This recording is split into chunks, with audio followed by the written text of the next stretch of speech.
Welcome back, everyone.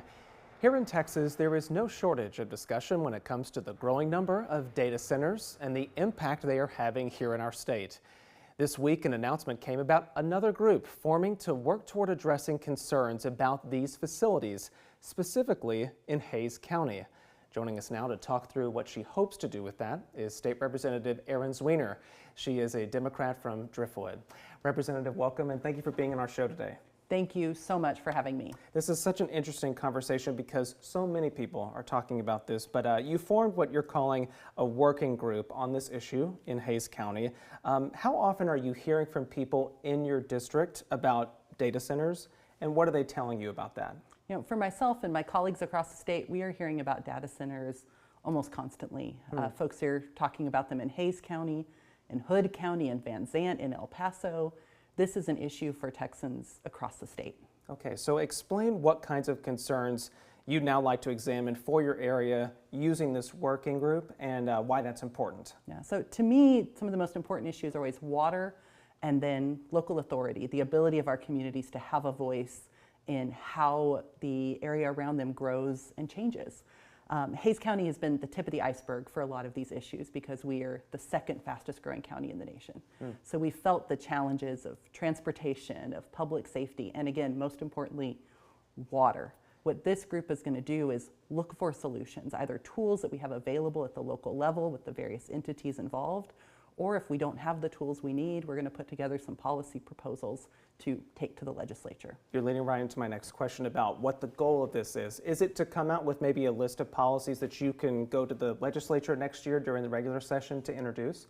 I think that will be one of the objectives. One of the other objectives, though, is going to be to talk through what tools entities like the special utility districts or the county may have that they can use already. And that's challenging. The legislature has not given counties a lot of tools, and changes made to annexation starting in 2017 have pushed more and more growth into the counties and out of the cities, which reduces the voices of our communities in deciding what that looks like. So I think data centers are one issue, but you know, this issue also occurs with chip plants. It also occurs with residential developments. Our counties need more tools to make sure they can grow smartly. Something that potentially could complicate any kind of reforms to AI policy is the president's executive order that he signed back in December. It effectively tries to stop, a patchwork of policies state by state regarding AI. Do you anticipate that potentially blunting any kind of progress toward enacting reforms at the state level? So I don't think the presidential's executive order has to deal with that. I think it has more to do with the technology use itself. What we're looking at is the physical facilities. Now there is huge pressure coming from the top to develop these facilities and develop them quickly. And that's part of what's confusing is there's 250 gigabytes of proposed large load centers, mostly data centers right now. We all know that not all of those are going to be built. The question is which ones are, and can we make sure we build them in smart ways that make the best use of our electric and water resources? What would you say to someone who maybe hears about your group and is wondering if this is in any way to stop development of this moving forward? I think the question is always going to be how and where, not whether or not there's any building whatsoever.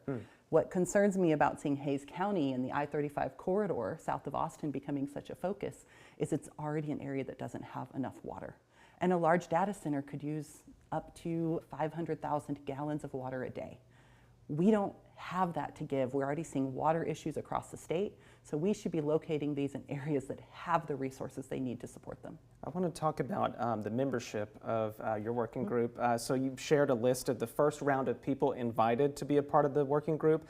They range from elected county leaders to members of local water associations and everything in between, it seems. So what kind of work is happening to potentially attract and maybe listen to voices from the other side of the political aisle? I mentioned that you're a Democrat there in the state legislature, but what can you say about addressing that? Well, I'm partnering with the two county commissioners in Hays County from San Marcos, where we're seeing the data center proposals. And one is a fellow Democrat, Debbie Gonzalez-Inglesby, but the other is a Republican, Morgan Hammer. And across the people involved, there are people on both sides of the aisle. There are folks who are very apolitical. What we're finding is data centers aren't a red or blue issue. This is about people being concerned about big sea changes in their community that change the dynamic on the ground, and they're concerned about water, and they're concerned about noise, and they're concerned about it affecting their electricity prices. And before Those aren't partisan issues. Yeah, and before we wrap up our conversation, I'm sorry to cut you off there for a second too. What is the timeline in terms of meeting with the working group, and what does that look like to be able to talk with them? Yeah, we're working through everyone's scheduling dynamics right now, but we're hoping to have our first meeting within the next month. I expect we'll have 4 to 6 meetings this year and hopefully come up with some action items for everyone. All right.